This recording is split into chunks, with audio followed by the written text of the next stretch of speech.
Good morning, everybody. Please welcome, take a seat. Oh, sorry, I'm very sorry. My name is Burak Ünveren, and I'm honored and very happy to be welcoming you in our session, which is hosted by the Slovenian National Cybersecurity Authority, the Government Information Security Office. I hope you had a good night's sleep and have been able to cope with the wet weather yesterday. As you already know, we are going to talk about, in the very first session of today, about cybersecurity with a special focus on Europe, where we are, where we belong. If we don't belong to it, we are most probably interdependent with it. And for this topic, I couldn't have asked for a more knowledgeable panel to navigate us through this important and timely debate. I'm delighted to welcome Ms. Vesna Prodnik, who is a member of the management board responsible for technology at Telekom Slovenije.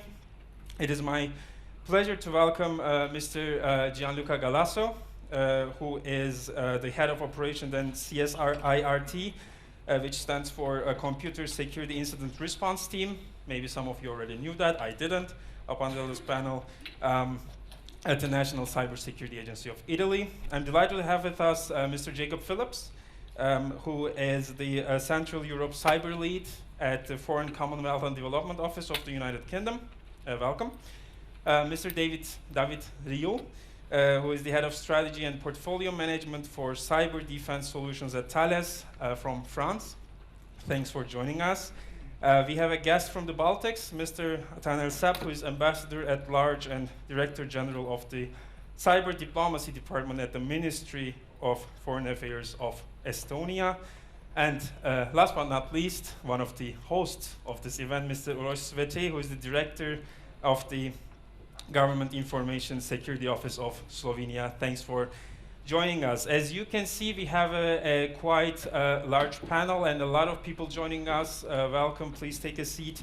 That is why we have a lot of ground to cover. That is why I'm going to ask our speakers as well as the members of the audience to be mindful of the time when you're commenting or responding. This is going to be hopefully an interactive session. That is why you are more than encouraged to raise your hand, catch my eye, and participate in this session. Now, we are all looking forward to a very insightful debate, but before that, I'm honored to invite Mr. Andrej Benedejčič onto the stage, who is the State Secretary for National and International Security in the Office of the Prime Minister of Slovenia, to hold his keynote address. Please, sir.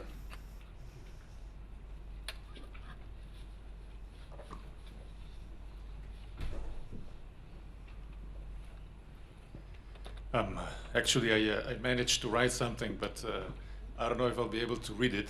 But thank you so much for inviting me. I am State Secretary for National and International Security in the Office of the Prime Minister, and I'm emphasizing this because in Slovenia that position immediately comes also with the position of the head of the Secretariat of the Slovenian National Security Council. And already on August the 5th, the Slovenian National Security Council in an extended session met because of the recent floods that affected us very much, as you know. And I'm glad to say that it was also because of that particular meeting that our response to this disaster that has hit us was even more coordinated and in that sense even more efficient. But Slovenia does not face only this sort of floods. Slovenia is daily inundated by also other sorts of floods. It is the flood of cyber attacks.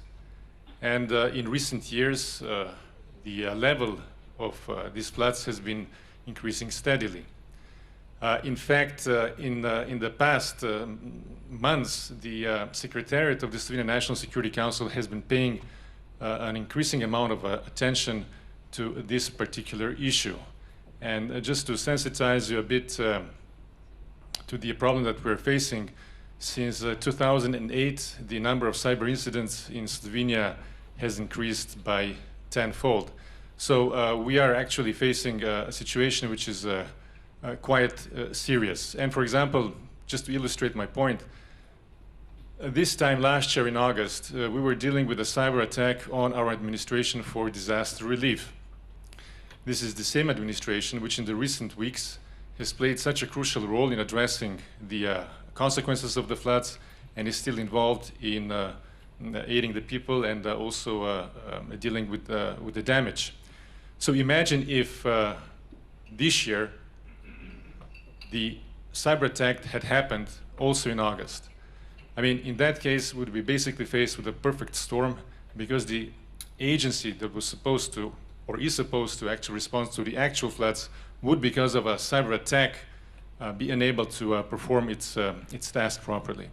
And this leads me to my point, and that is that we live in a world where digitalization is handing us more and more opportunities, but then at the same time also more and more dangers. And in this sense, we need to take advantage of what is offered to us, but then at the same time also be mindful of the dangers that this brings with it. The best way to address this particular challenge is solidarity. And here I would like to emphasize that just as we very much use the European system of emergency civil response to deal with the floods, we are also very much looking forward to the construction of the so-called European Cyber Shield. We are very much also, I would say, glad that the Commissioner of the EU just recently in April also announced the creation of the EU Cyber Solidarity Fund. And this is the right way forward, also in the sense of actually implementing in practice what was already enshrined in the European Defense Doctrine, which we called the Strategic Compass last year, and that is that cyber also represents a domain for the European Union. And in that sense, the European Union is moving down the path of NATO, which recognized cyber as a domain already in 2016.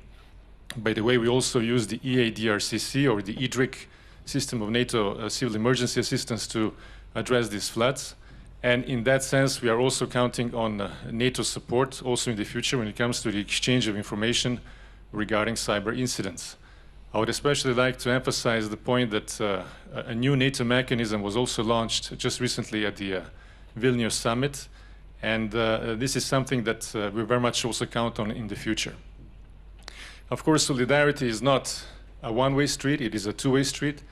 In that sense, just as Slovenian civil emergency response teams have been aiding other countries in the past in the case of natural disasters, so we too engage with other countries when it comes to building up cyber resilience. And here I would like to emphasize the work that Slovenia is doing, especially in the Western Balkans. We're especially proud of the center that has been built in Podgorica, together with our friends from France and Montenegro, which is designed to increase cooperation among the countries of the region when it comes to cyber security, and also to build up the capacity. And in that sense, we very much hope that since the Balkans are basically a region of strategic importance both for the EU and NATO, that through activities like that, we are actually contributing to greater cyber resilience in the Euro-Atlantic space.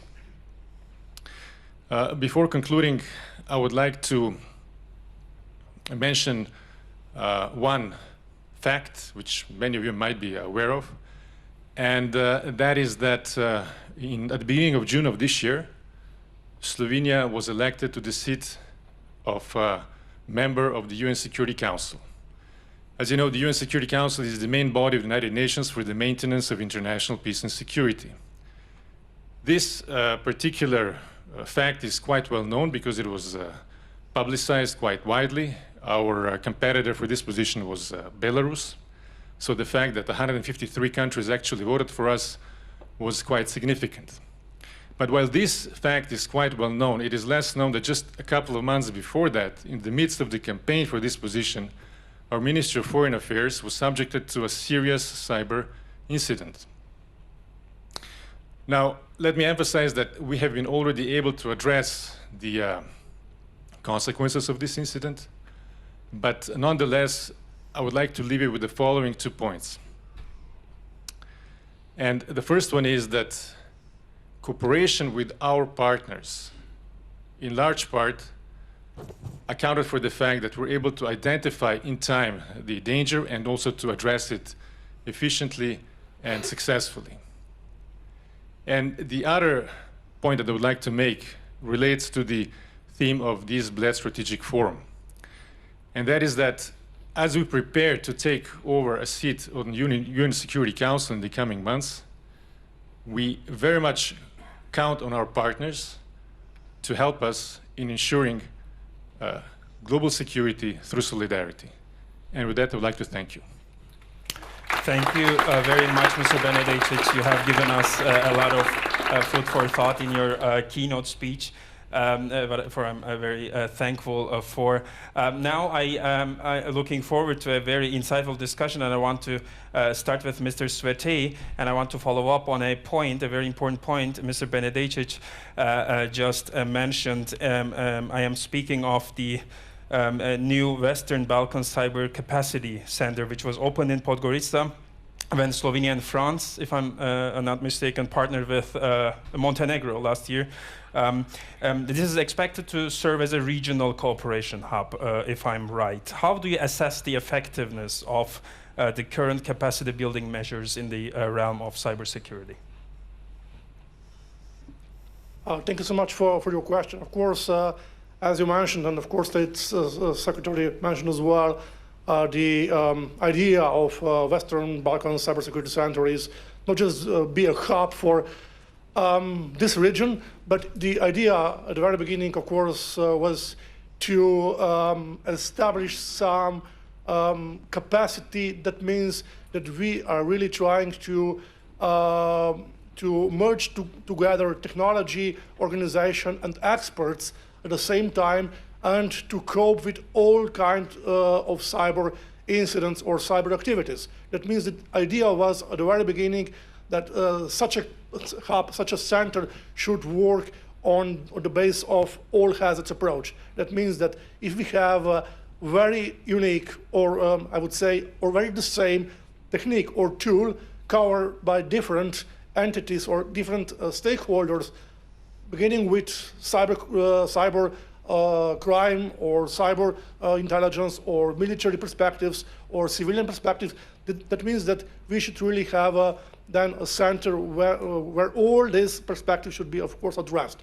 This is one thing. The second, what is important is to not just to transmit the experience coming from the Western Europe or EU or NATO, France or Slovenia, but really to exchange the experience, because this region has so many talents in the cyber. They have made, of course, important step forward regarding digitalization and cybersecurity, and this is something what we really need, because as we hear today a lot of how important solidarity is, but what is actually solidarity in the sense of cyber?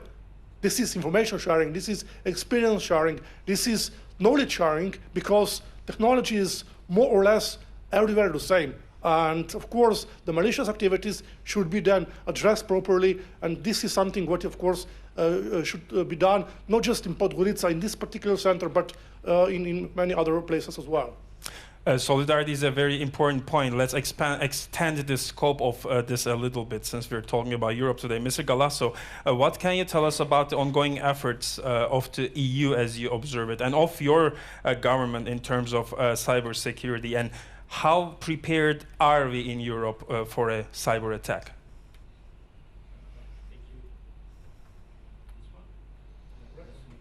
Okay, found it. Okay, thank you very much. First of all, let me thank you for inviting us to this meeting, to this forum, and to this panel. It's very important for us in Italy to be present, because we have, since the establishment of the agency, we are very young. We were established in September 2021. Like Uroš, we are the same age, so we are like children running fast in this complex world. So we have a very strong commitment from the government to have an impact in Europe in order to contribute to make our part in the building up of a strong European cooperation. So what is our view, our point of view? This is the complexity of cybersecurity is so big that no government can meet the challenges alone. It's impossible, because it's a matter of preparedness, it's a matter of technology, it's a matter of intelligence, it's a matter of skills, it's a very complex. So we must cooperate. And so solidarity, as has been said in a keynote speech, in Europe there are many important acts going on. And one of these is the Cyber Solidarity Act. The Cyber Solidarity Act covers a part of the cybersecurity or the cyber resilience organization of Europe, the part of operational part and an important part of response. What is important in the Cyber Solidarity Act is that there is a call for the private sector. It is very important because the cyber resilience is a multi-stakeholder and multidisciplinary area. It's, you cannot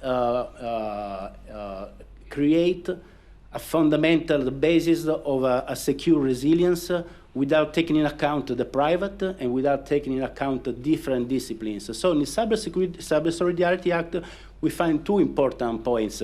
The Cyber Shield, that is the idea, we call it idea because everything must be written. The idea of connecting security operation centers at the national level and at international level, cross-border level. And then the creation of response fund, because if you have two emergencies at the same time, it's impossible for any agency to face the emergency. So you have to call a kind of fighter reserve, cyber fighter reserve, that will come from the private. So this is our point of view, and it's very important to do that, to find the right keys with the other partners, with the other nations, the other member states, because we must have the same feeling about this problem. And this is not a thing that should be taken for granted. We have to work on that. Thank you very much for your response. Let's keep talking about collaboration on a European level. Mr. Sepp, Estonia or the larger Baltic region has become a focal point of current tensions, which we obviously owe to Russia. NATO has reportedly increases presence and readiness in the region, but what we can see in the media is rather the conventional defense side of things. We are very eager to hear from you about the cybersecurity side of things. How would you assess the joint European response capability in the case of a cyber attack? Thank you so much. I would reply to this question by saying that responsibility to protect the digital systems lies on the first place on the governments, and we're a good case for that, because the scene in cyberspace has changed quite a lot, quite dramatically. We have new players like the hacktivist groups, and all the governments are facing huge challenges how to deal with this. So how we have dealt with that has been that we invested heavily in different tools to protect our digital society.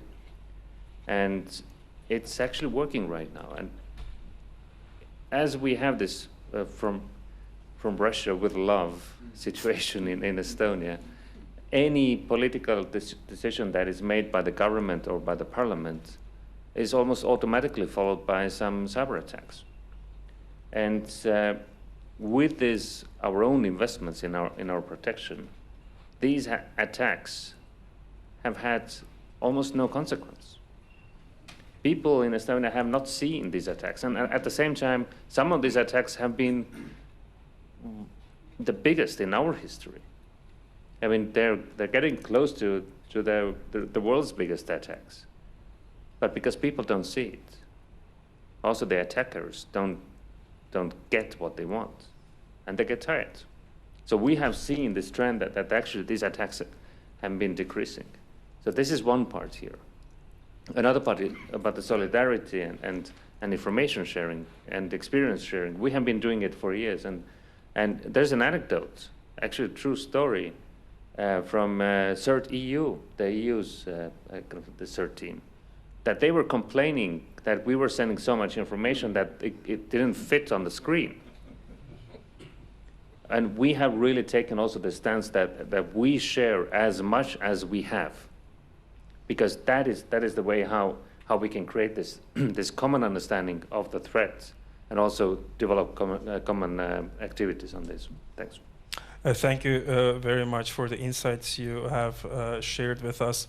Let's keep talking about coherence and collaboration. Mr. Phillipps, in my very experience, the British representatives are not very psyched about being reduced to Brexit, but since we're talking about Europe, I think we're all eager to hear your point of view about this.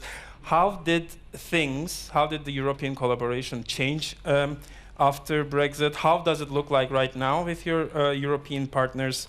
What can you tell us about crisis response capabilities and how you cooperate with your European partners? Yeah, thank you. Can everyone hear me okay? Sorry. Yeah, thanks for saying the B word twice. I thought we'd avoid that one, but it's difficult to be a Brit on a European panel without Brexit coming up. So I'm very well prepared. It's never too late to come back. It's no comment. No, let's jump into cyber. Actually, I think in cyberspace and on cyber issues, cooperation has been relatively uninterrupted, I would say. So the UK has really good cooperation across, I think, each European Union member state on cyber issues, a really open dialogue about cyber. It's quite easy for me to reel off some examples, if I may. So firstly, I think in response to Russia's sustained aggression against Ukraine, it's very clear that we're all very like-minded on that issue, and I think that's illustrated by calling out the Viasat incident and the dangers of that at the start of the conflict and our continued engagement throughout. We've got a lot of open cyber dialogues with European Union member states, as well as other countries across the world. And coming back to capacity and capability building, completely agree with everything Uroš has said about the French-Slovenian initiative in Montenegro. Just make sure I get the right country. But yeah, throughout the Ukraine context, my team and Tanel's teams have been regularly talking about what we're doing in Ukraine, what we're trying to achieve, and we have a coordination meeting in a couple of weeks' time where we're going to continue to discuss those things. The UK, I think, is engaged very actively with the European Union Cyber for Development project, and most recently, I think the UK and France have tabled a workshop in the OEWG in New York on commercial cyber proliferation. So across all of these different issues, uninterrupted cooperation, a lot of willingness to keep that conversation going. Yes, there's some legislative changes where we're not necessarily in the room at times. However, I think if we look at those changes in a bit more detail, there's a lot of overlap, and actually we're just tailoring things to the UK context now. Yes, I think final point would be, in the UK, we're very well resourced to look at cyber and build these relationships across different European Union member states, across the entire cyber ecosystem. So in terms of changes, I want to use the word uninterrupted. Thank you for your response. I'm going to do my best not to use the B word again. I think we have enough insights about that. Let's keep expanding the focus. I mean, we have heard about the state side, diplomatic, bureaucratic side of things. I would like to turn to Ms. Prodnik at this moment. Your company, the Slovenian telecommunication company, Telekom Slovenije, has international operations, has had international operations in many countries in the region. Now it's only in Kosovo, if I'm not mistaken. What can you tell us about regional coherence and private sector, state sector collaboration in terms of cybersecurity? Thank you. Yeah, as all my colleagues here said, the cooperation is the key for a successful response to the threat, which is every year bigger and bigger. Cyber attacks are increasing. In our case, actually, we are private sector, as we said, and we have the second CSIRT in Slovenia. Actually, in Slovenia, there are two, and we are members also international network of CSIRT.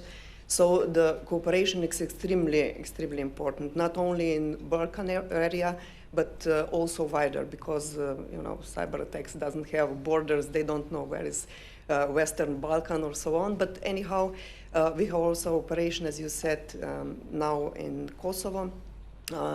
But on the other, we are cooperating all the time. We are working also for them, because Telekom Slovenije has actually two focuses. One is focus on cybersecurity of our network, protecting our customers, and also we have cybersecurity as a service. So we have also clients which are from Slovenia and also wider from Western Balkan. So as we said, the most important issue is cooperation, Without that, you cannot do anything, because have all information at the time or before something is happening, because if you can see from the practice, it's usually before something happened, there are some signs.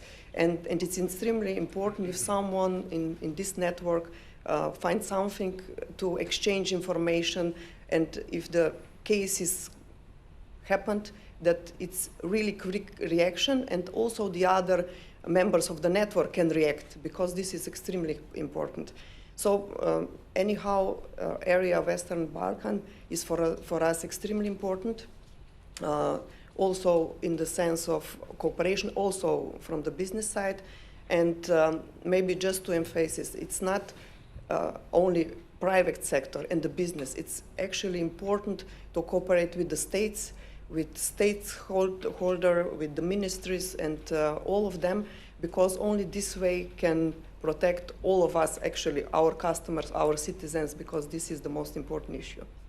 Thank you for your response. Since the keyword cooperation comes up that often, I think the BSF is serving its purpose, so an advertisement for BSF in a BSF event. I'd like to turn to Mr. Rio at this moment. Your multinational company, Thales, which I find interesting, is both engages both in cybersecurity services and very conventional services such as equipment and stuff. And a while ago, it was announced that your company is buying an American company. Should we take that, because the media did, should we take that as a good sign that things are going well for European cybersecurity sector? And what can you tell us about the role of European private sector in terms of cybersecurity? Thanks for the question. I would say that our job is to bring brakes for your cars. And you need brakes in your car in order to go fast on the highway. Even in weather like yesterday, it's very rainy. Let's try. Drive without brakes, you're not going to drive that fast.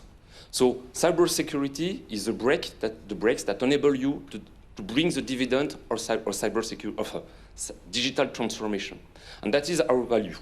And for that, we are working with the MODs in order to take into account the dimension of cyber warfare, but also cyber harassment, as it was explained in the context of Ukraine.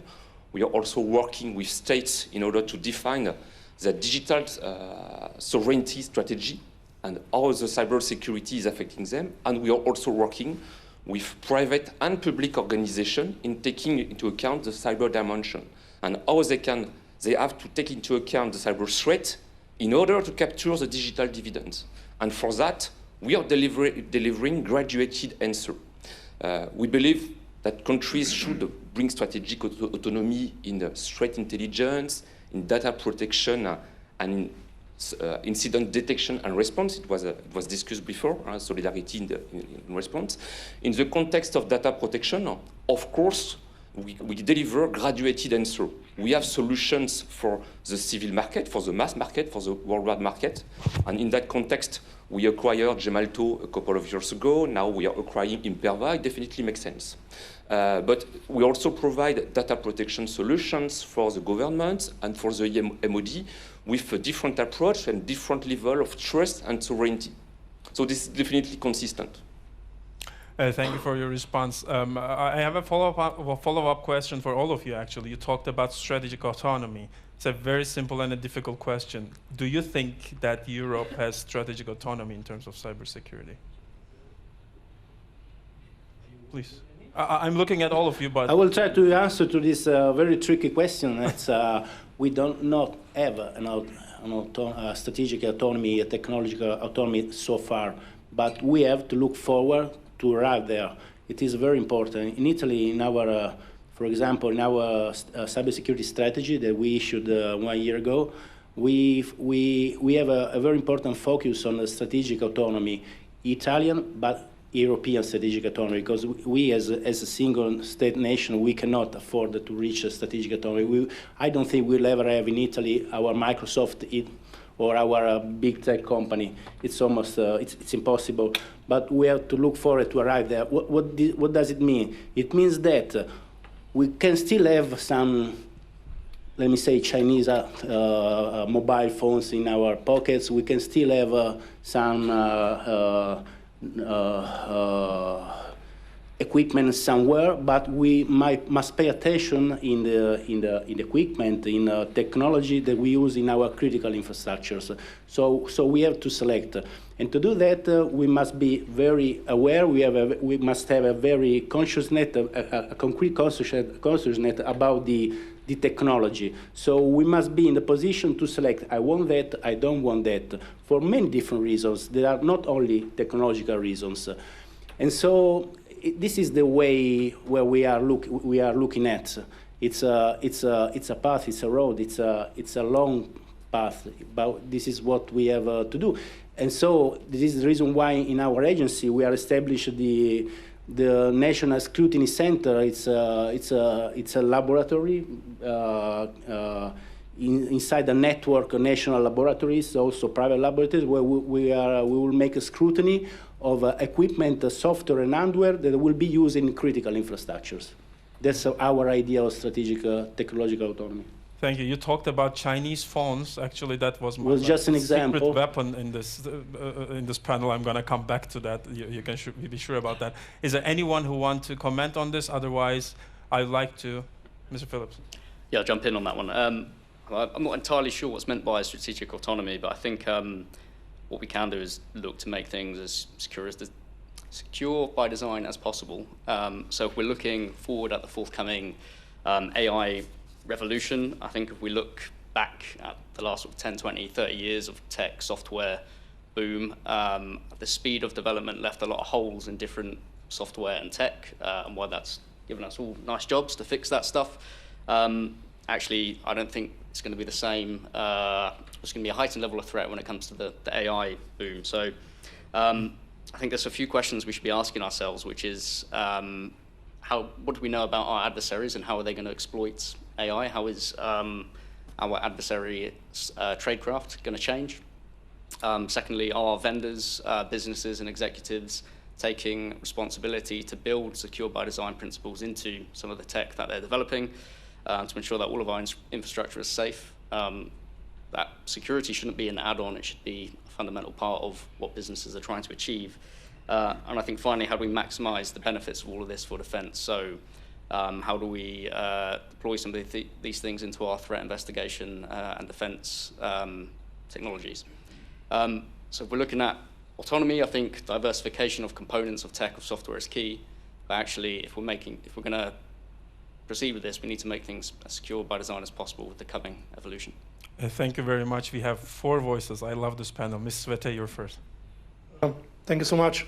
Of course, strategic autonomy is a very important issue, but actually the question is what autonomy means in reality. So is this total control of the production of semiconductors, of cybersecurity tools, of controlling our, let's say, policy decisions, or it is maybe the question of the ability that we have different options to then implement or to apply. But in reality, what actually our position is, and I can just join what my forerunners already emphasized, this is, of course, especially the question of the strategic assessment on national security and diversification of particular, let's say, layers. So, of course, it's important that we are able to distinguish how and what kind of technology we will be or is going to be used in particular critical infrastructures for governmental purposes, etc. So this is something what still or always has to be, of course, in our hands. Otherwise, of course, if we are running free market, there is always then possibility that we will get very, very diverse offer and very diverse vendors, which of course will be then represented within the EU or NATO countries. Thank you very much. We are going to come back to you in a second, but all of our panelists want to say something about it. Ms. Prodnik, stage is yours. Just short comment. For private sector, in our case, for instance, as operator of electronic communication, the most important is to have clear framework. that we can see what are the limits, what are the directions, and this is maybe a call for all state institutions that it's necessary to have national and EU framework in this area. Thank you very much. Mr. Galasso, you were next. I had one thing. In Europe, there is the Cyber Resilience Act that goes in that way. It's just a complement to the strategic autonomy. The Cyber Resilience Act, for those who don't know what is referred to, the Cyber Resilience Act is a regulation that is, the process almost, I think it's completed. Almost completed, and it's a regulation where it provides requirements and obligations for software and hardware in the digital market. The European digital market must meet some requirements, cybersecurity requirements, from a basic requirement to higher level requirements. So all the hardware, software in European digital market will be divided in 3 parts. So there will be some self-assessed by the vendor requirements and other assessed by third party. And what is important that the producer, the manufacturer, will have some obligations of maintenance, of developing to provide patches, updates for at least 5 years. I think it's a very important act. It's very important for Europe.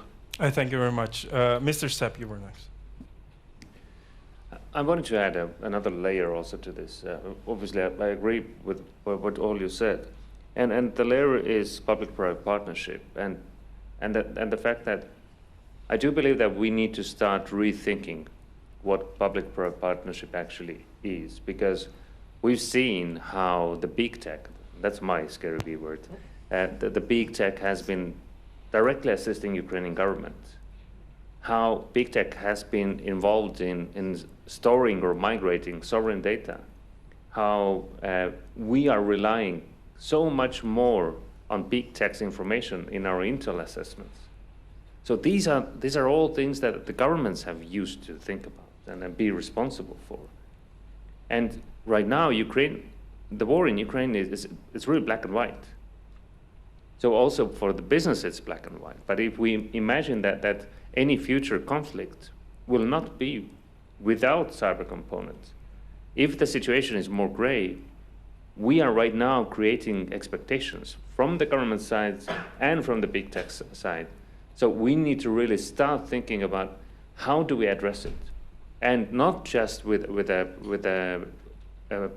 public-private partnership. We need to include also the civil society there, because the big tech has made many blunders on different issues. So, and civil society right now is really scared of different technological developments and also the big tech. Thanks. Thank you very much. Mr. Rio, you were next, and we are going to come back to the audience. Yes, related to strategic autonomy, yes, something that we observe related to threat intelligence and incident response in Ukraine was with those big tech companies who definitely take the end of the complete threat intelligence activity and the incident response in a kind of black box. So it's very good because in the emergency situation, they do the job and they manage the crisis on behalf of you. But at the end, you're losing your strategic autonomy on knowing what is the threat. They share with you some information, but how do you trust the information? Are you sure that they share with you all the information that they get? If you rely on a partner, are you sure also that they're going to raise you some alerts that will be coming from their side? So that's why we believe that it's mandatory. We can't afford to rely on the technical partners from most of the countries, but we have to put in place some de-risking strategy in order to manage and be clearly aware of the dependency of those technology providers, and then keep the ends of the complete solution, of the complete service, in order to keep this strategic autonomy. We did that in the context of the cloud, where we have different levels of cloud, depending on the level of trust that you want to have. Public cloud, sovereign cloud in France, defense cloud we have also. We do that because there is also a matter of competitivity. Your private companies have to compete in a worldwide market, so they have to be able to use the same guns, the same tools as the Chinese, the American companies. So there is a mix to find. Thank you very much. Now it's a great time to open the discussion for the audience. The lady there wanted to say something, and then the gentleman back there. Please. Thank you very much. My name is Andrej. I'm the former Foreign Minister of Sweden and also former State Secretary of Home Affairs. Should I repeat? Good morning. Thank you for an interesting panel. I'm the former Foreign Minister of Sweden and also State Secretary for Home Affairs. I've been dealing a lot with those issues. Actually, Mr. Galasso touched upon what I wanted to hear your comments about, and that's the upgrading of NIS 2. Now there are coming even more things that cover providers of socially and important services and digital services in a numbers of sectors that wasn't covered before. And there has been also EU calculation that even those who has fulfilled the directive, they have to take 12% more of their costs. So the private sector has to pay much, much more. And those who didn't already fulfill the directive, they have enormous cost to fulfill this. At the same time, it's very, very much needed because of all the attacks. So I'm wondering, how are you seeing this upgrading of the directive, and how are the companies going to be able to pay for it? And how are the, also being former Minister of Trade, how are you as government representative going to get all the companies both to understand what it is and to do it? And I can tell you that is not an easy task. Thank you. Thank you very much. Please, Mr. Galasso. Okay, thank you for a very hard question. And the point is, this is the biggest part of the question should be made to the Commission, to the European Commission, rather than a member state, because they have the same problem that you have in Italy. So we don't have, I mean, I speak for Italy, and we will have a very strong impact of NIS 2 in Italy, but it will be the same everywhere, because the number of private companies, small, medium enterprises will be covered by the NIS 2 directive will be very high. So the private will bear the burden, the cost. They have responsibility, because when I make my operational work, I see that a lot of medium company, not the small, I can understand the small, but the medium, they are not absolutely aware of the cybersecurity problems. They have a responsibility about that, because they produce, they make money, they make welfare for the state, and they also have responsibility. That doesn't mean that they must be left alone. This is not the point, but it's important to understand they have their own responsibility. So what we are going to do in Italy, I don't have the answer now, because maybe some fund to help the private companies, maybe to rethink the way of public partnership programs. This is very important, because it's true for partnership with of government with big companies, but it's also important for partnership with the small companies. So this is a problem. We are fully aware everywhere in Europe, I think, is aware of the fact that the cost will be the small companies, small medium enterprises will be affected by badly affected, but we have to make a change in mindset. This is the cybersecurity risk is a risk, the same risk as enterprise risk. You have to put also that risk on the table. Big companies do that. I'm sure that the Thales, they know about the cybersecurity risk, but it's a matter of sensibility and awareness about the problems. I know that I didn't give you the complete answer, because at the moment we don't have the answer. Thank you. That is a very proper answer, actually. That's why we are having the conversation. Mr. Rio, Mr. Svete, and I'm coming back to you. Yeah, you raise the point of the cost, but there is also the point of the resources. Of course, we're going, the NIS 2 is happening very close, and you have to manage the curve. And what we expect is that in the countries that were far from being compliant to NIS 1, the gap will be huge. And likely the big organization, public, private, are going to take all the resources available in the country. Since there is no local industrial ecosystem on which to rely, the medium and the small companies won't be able to get the resources in order to be NIS2 compliant. So there is also a point to address probably in the countries, and Europe should support on that, in how to build this local industrial ecosystem in order to get sure that we are not going to observe competition between the companies within the country. Thank you very much. Mr. Svete, the floor is yours. I will be very really short. Thank you so much for this really interesting question, because I just remember how EU Commission and all the EU member states have been legitimized actually the NIS1 directive. So the argument why it is so necessary and needed was at that time that it would be beneficial, especially beneficial because of the added value the companies will get in a free market and competition. That means that cybersecurity will be better for them if they are obliged to follow this directive, because this is added value for them in the market. And EU approach is that of course we are trying to spread cybersecurity within single or internal market mechanism, and this is not actually a question of national security, which is a matter of particular member states. On the other hand, we have tremendous costs, especially regarding with ransomware attacks. And probably we just got 10% of all the reports and incidents covered by our authorities, caused, of course, by ransomware gangs. So 90% of all the costs the companies have is probably under the scope, is under the radar. So if then they will be obliged to follow more restriction, more concrete cybersec activities, which of course that means that they will have to report the incidents, they will have to follow the policies. Probably this costs for ransom and some other malicious activities will be decreased as well.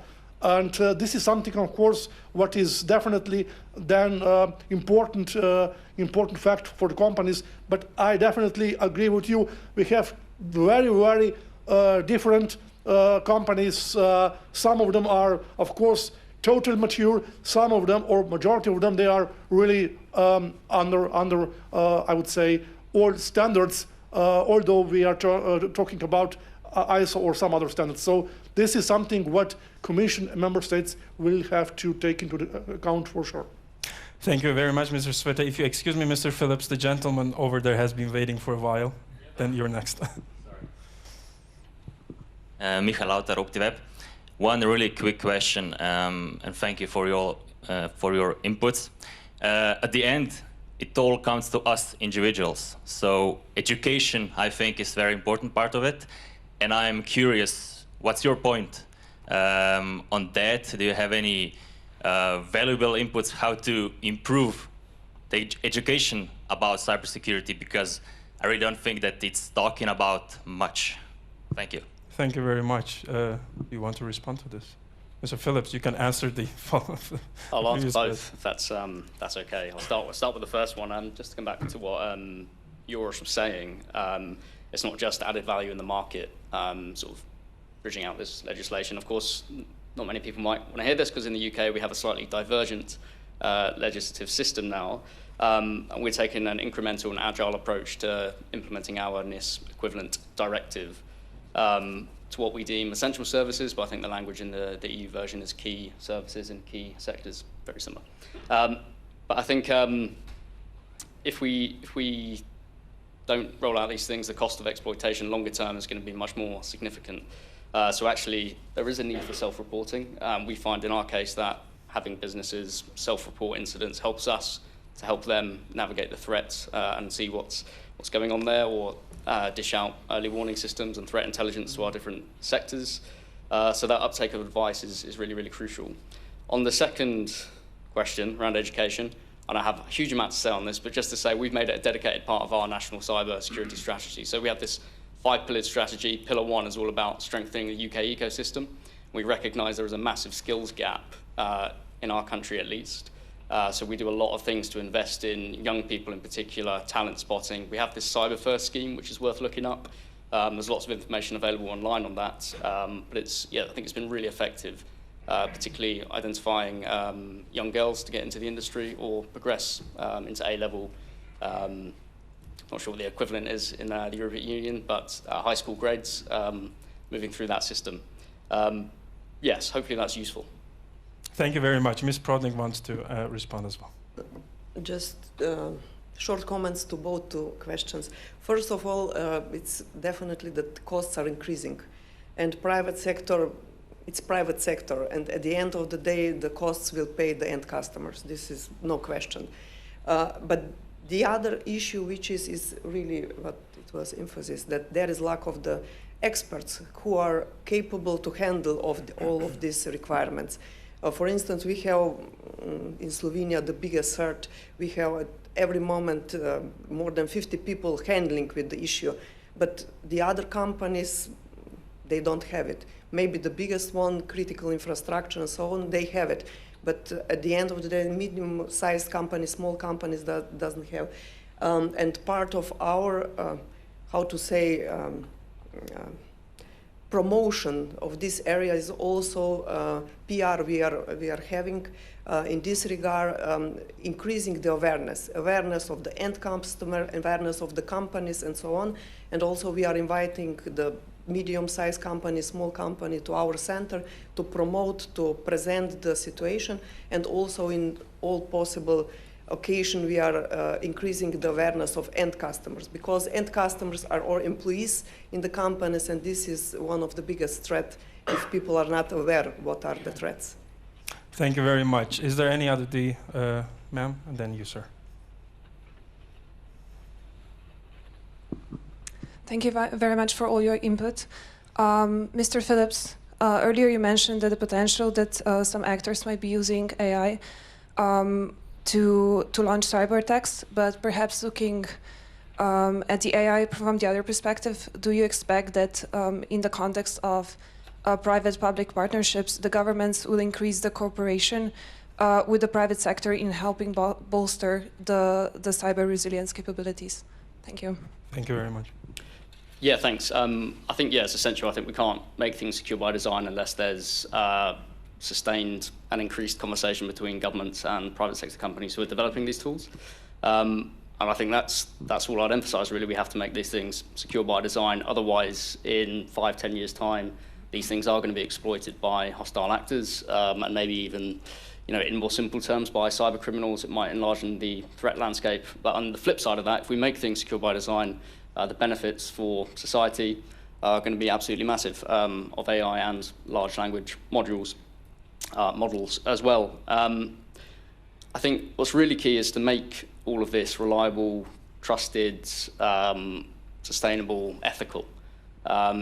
If the public trust that these tools are safe to use, then they will use them. And actually that's an advantage for our economies, because more people who invest in them will benefit in terms of our economy, not just in terms of making money, but in terms of how we go about our daily lives as well. So yeah, I'd say public-private partnerships are going to rest at the heart of any of this. And I think we've all touched on how important the private sector is going to be over the next 5-10 years. And as it has proved itself in response to threats in Ukraine, also the development of these new tools are going to be essential.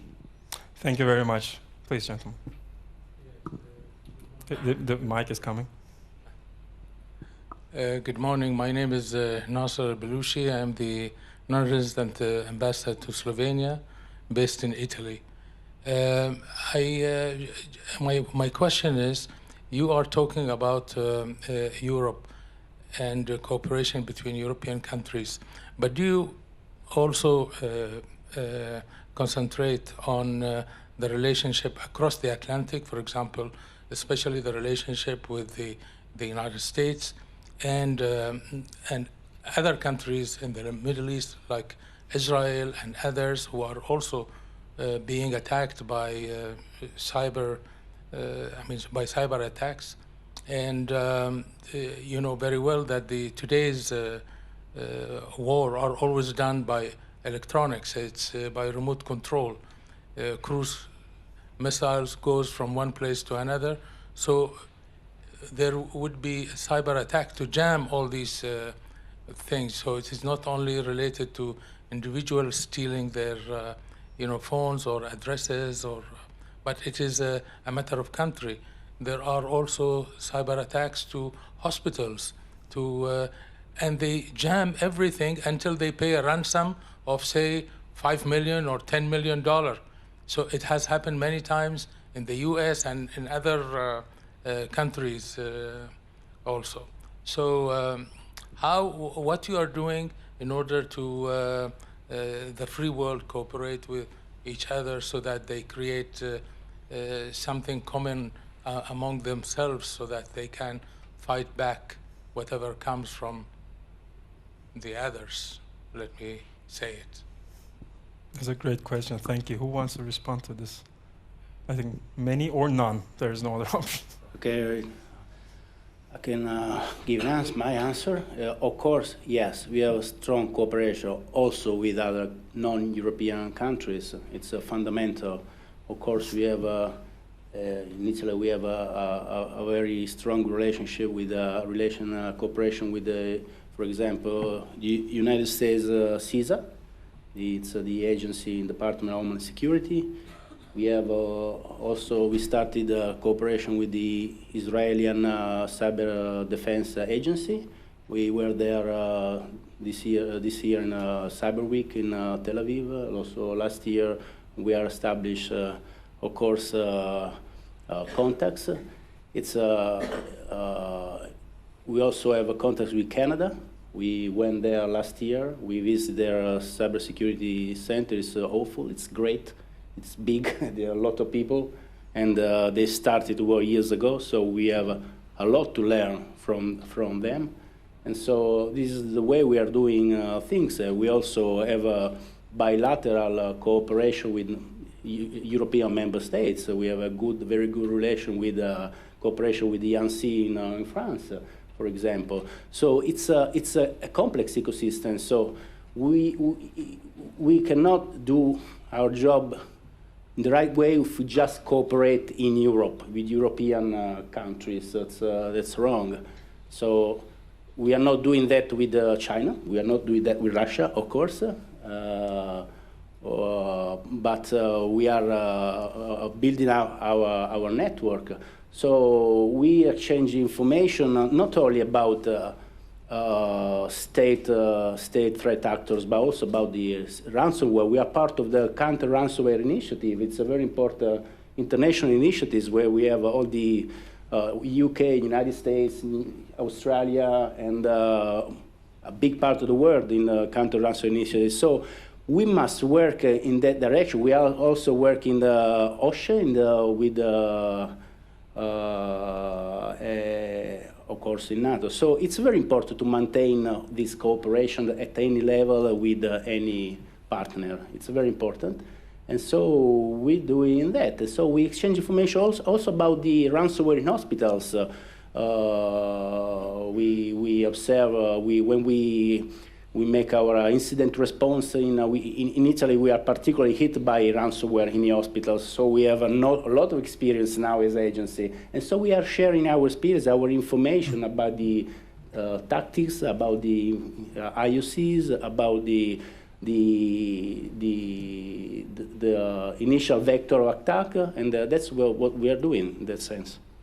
Mr. Rio and Mr. Svete want to respond to it, then I'm going to come back to you, gentlemen. But I want to raise your question of the previous gentleman, because Mr. Phillipps, I think, mentioned 10 minutes ago Chinese phones, or maybe it was you. Well, I have a Chinese phone because it was affordable. I didn't want to pay 1,000 euros. Am I a trader to Europe? That's what I'm asking you. And is the private sector capable in Europe, the European manufacturers capable of substituting them in the future? You can combine your answer with my question. You don't have to, please. I will answer your phone after. But yes, related to your question, I believe strategic autonomy should not be opposite to cooperation with other countries. And definitely, we are not now going to have 11 SOCs around the world. Of course, strong presence in Europe, but we have also SOC in North America, Canada and US. You have SOC in Asia, we have SOC in Australia, and each local SOC is working with its local ecosystem, And it's a great advantage to have a good knowledge in the context of the threat intelligence, to know what is happening locally in the world and have global knowledge of the attacks. So that should not be opposite. On your question related to your mobile phone, we do have a restricted level secured phone based on Samsung devices. So it's not Chinese, it's Korean, but it's called CryptoSAS, CryptoSmart, and it's based on a device, and we do not trust the device. We put a secured sandbox on top of it, so there are ways of still benefiting from your low-cost device, still bringing security on top of it and bringing trust. That's a very interesting response. I think you are going to be working, you're going to have to work on this in the next 20, 30 years. Thank you. No, just to finish, the point here, more related to the previous question, is how do you trust your phone? Well, if you trust your phone, you have a Chinese phone, you're using Facebook, etc., and you're not aware of the cybersecurity risk, then that's the issue. The problem usually is between the keyboard and the seat. I don't personally trust it, but I don't have any other options. So, Mr. Svete, please. Yes, maybe I'll start with your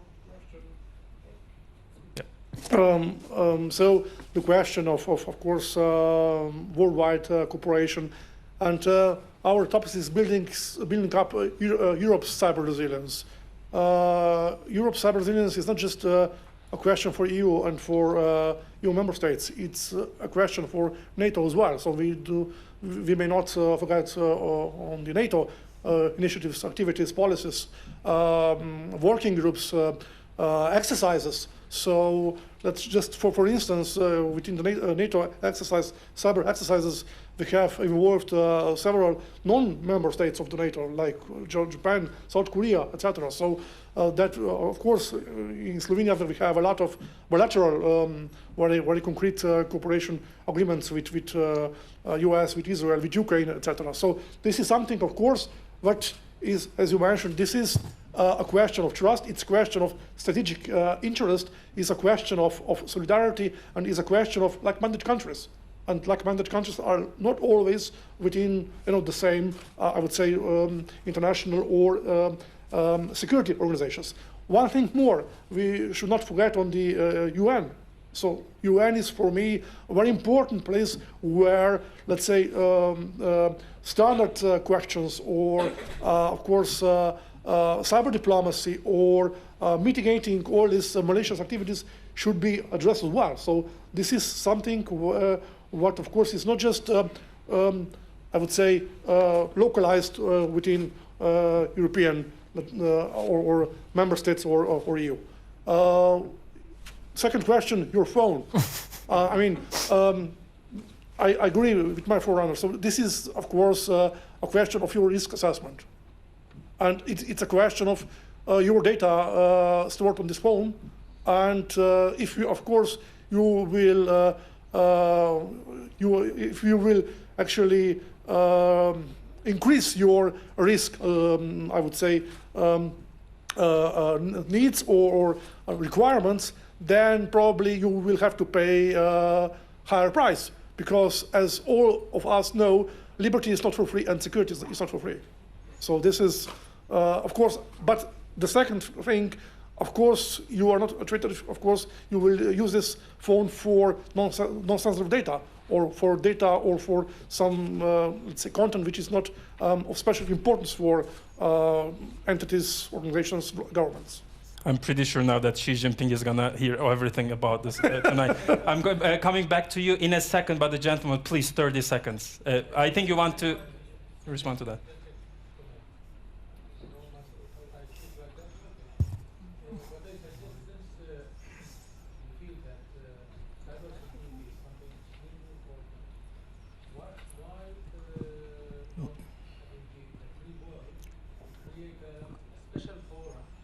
Only for cybersecurity, where all the cybersecurity specialists and administrators can meet and they explain to each other their experiences and the difficulties that they are facing, and they come up with good solutions.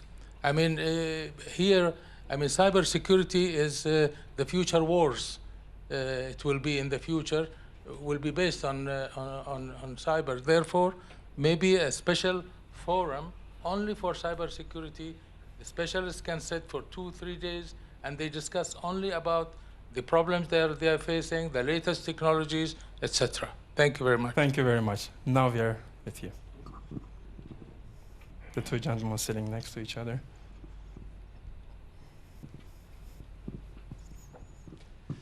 Hello, my name is Matjaž Briskor. I come from Beyond Semiconductor. I heard a lot of nice, positive messages. That's good to hear. I would like to a little bit extend on secure by design and open a perspective on what's happening in the enterprises or businesses. The small companies or medium companies and even large companies that I've seen, they often really want to deal with security as long as they're not forced to. I mean, it's a cost in money, but also in time. So there's a big desire to avoid it as long as possible. And on top of that, there's a good business model. So if you have bugs and problems, then you can issue patches. If you issue patches, then people need to buy maintenance and support. And so this is where the big disconnect is. On one side, the government perspective or the high-level perspective where we talk nice things, but then when you sit with the project managers or product managers, that they have timelines, they have profit margins that they need to catch, I mean, the security is the first thing that will go. Unless something really bad happens, and that is only a financial hit, maybe some liabilities.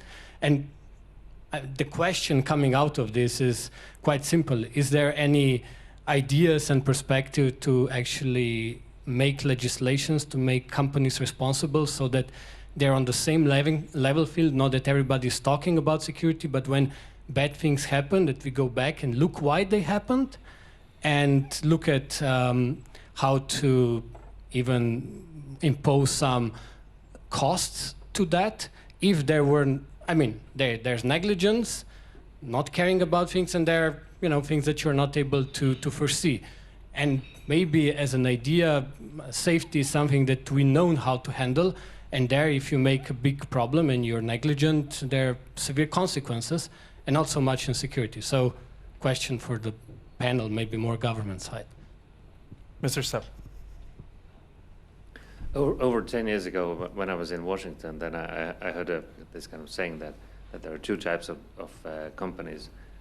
The first type is those who have been hacked and know, and those who don't know that they have been hacked. And if you are a company that has not been hacked, then you're in the wrong business. You're not creating any value.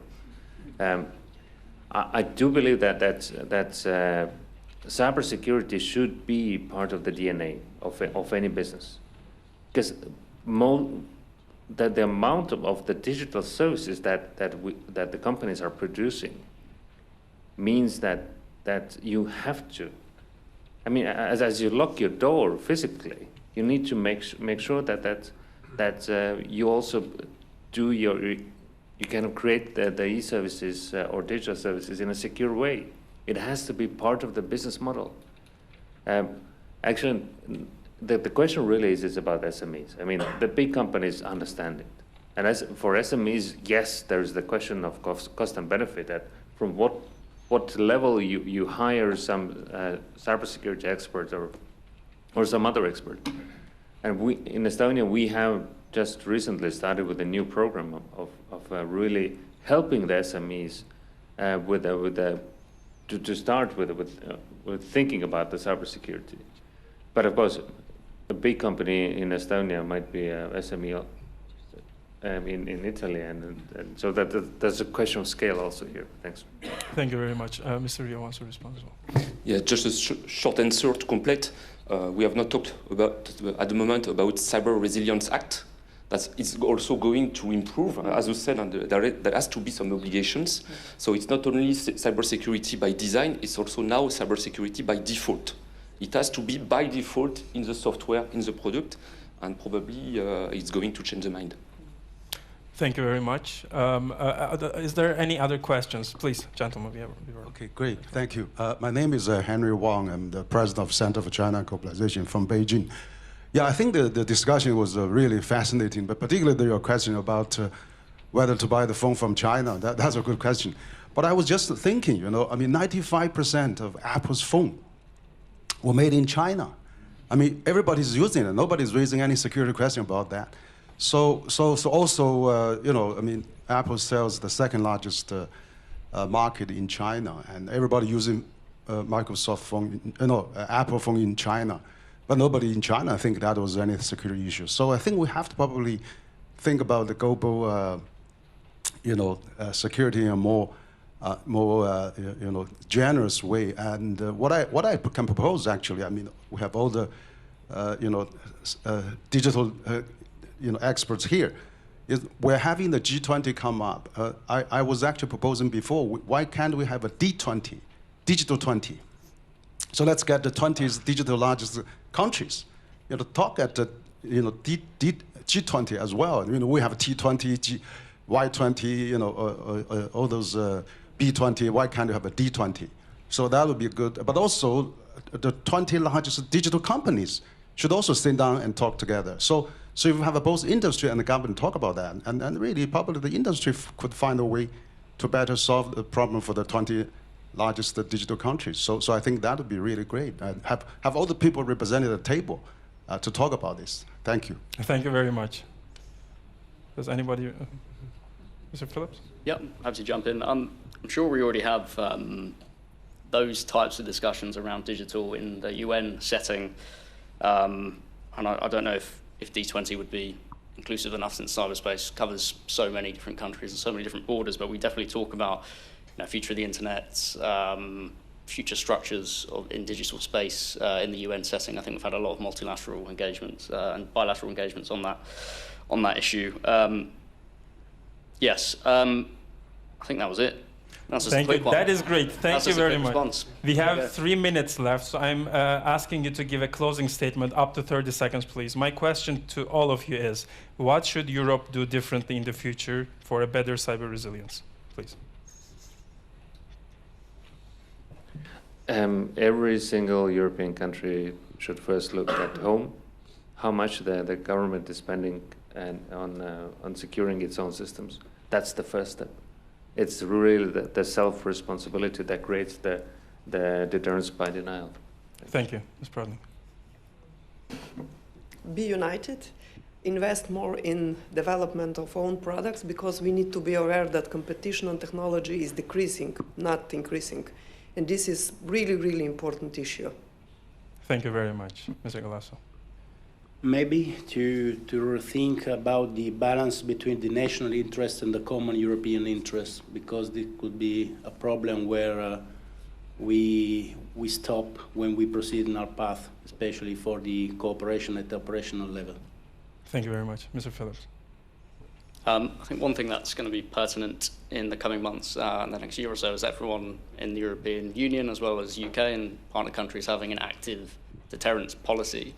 So being active on response, what do we do in response to cyber attacks, cyber threats, malicious cyber behavior?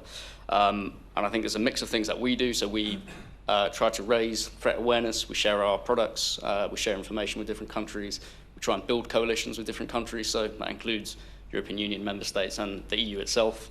And we try to be clear about what costs we will impose in response to hostile cyber behavior. And actually being clear about what you're going to do, what you can do, and what you know is a deterrent in itself, because it lets the hostile actor know what you're capable of, and it lets them know that you will respond at a time of your choosing and how you see best fits with your coalition of allies. But I think it's important that we talk about that kind of policy response in a lot more detail and a lot more firm ways. Thank you very much, Mr. Rio. Probably it has to be accelerate cooperation. Cooperation between countries, cooperation between companies on the threat intelligence and on the incident response. And for that, we need to have the tools, we need to have the process. If the firemen use different radio systems, different command control systems that do not cooperate, doesn't communicate, collaboration will never happen. We need the same on cybersecurity. Thank you very much. Mr. Svete.